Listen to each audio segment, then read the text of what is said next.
जायका परियोजना के माध्यम से जिला के किसानों की तस्वीर तेजी से बदल रही है। जायका प्रोजेक्ट सोलन के एसएमएस जितेंद्र कुमार ने परियोजना की प्रगति और उद्देश्यों पर प्रकाश डालते हुए बताया कि डीपीएम सोलन के अंतर्गत वर्तमान में 3 यूनिट सक्रिय रूप से कार्य कर रही है, जिनमें बीपीएम नाहन, बीपीएम रामपुर और बीपीएम सोलन शामिल है।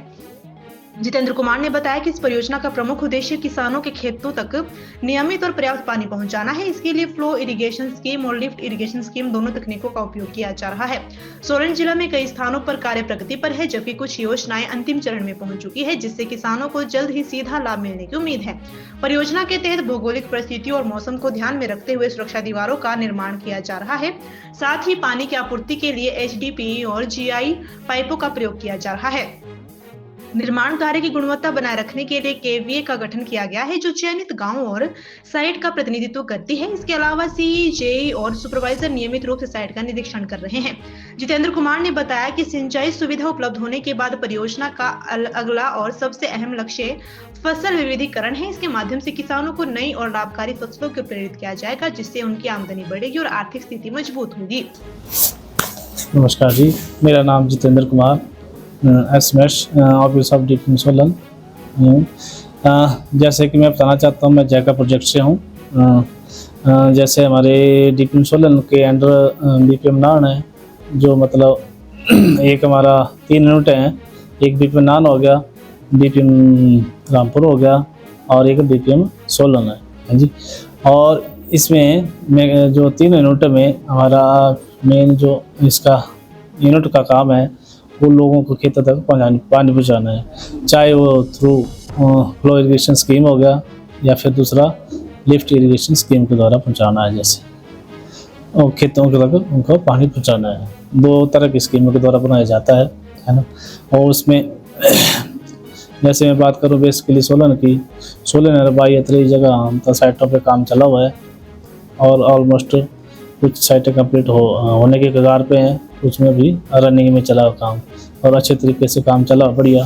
पुल के द्वारा के लोगों के तक पानी पहुँचाया जाता है और जहाँ जरूरत हो तो वहाँ डंगे का प्रावधान भी है, और साथ में जहाँ जरूरत हो तो पाइप को HDPE पाइप और साथ में GI पाइप का भी प्रावधान है।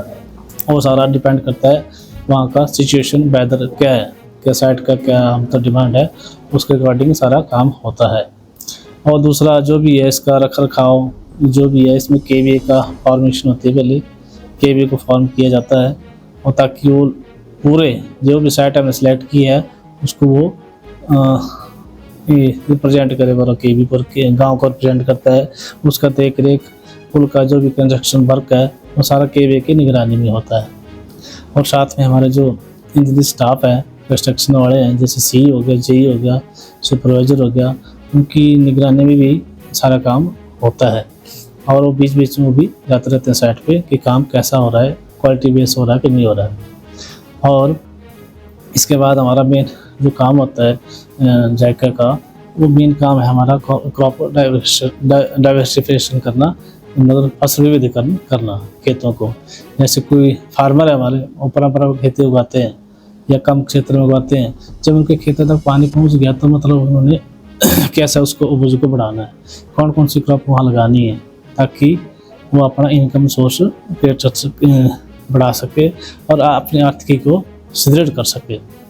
उस तरह का इसका क्रॉप डाइवर्सिफिकेशन में सारा प्रोग्राम होता है।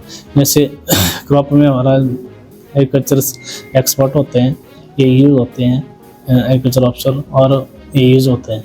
उनके द्वारा मतलब फील्ड में भिन्न प्रकार के डेमोस वगैरह दिए जाते हैं, ताकि लोगों को नई नई जो टेक्नोलॉजी हमारी एग्रीकल्चर की टेक्नोलॉजी है, जो नई टेक्नोलॉजी है जो चली हुई आजकल, उसके बारे में उनको बताया जाता है कि कैसे उन्हें खेतीबाड़ी करनी है, कौन कौन से तरीके उन्हें अपनाने, ताकि वो अपनी आर्थिकी और अपने जो फाइनेंस है वित्तीय उसको सुदृढ़ कर सके और अच्छा बना सके। तो मैं ये चाहता हूँ कि मैक्सिमम लोग इस चीज़ का फ़ायदा उठाएं, ताकि अपनी जो आजीविका को सुदृढ़ कर सकें। धन्यवाद।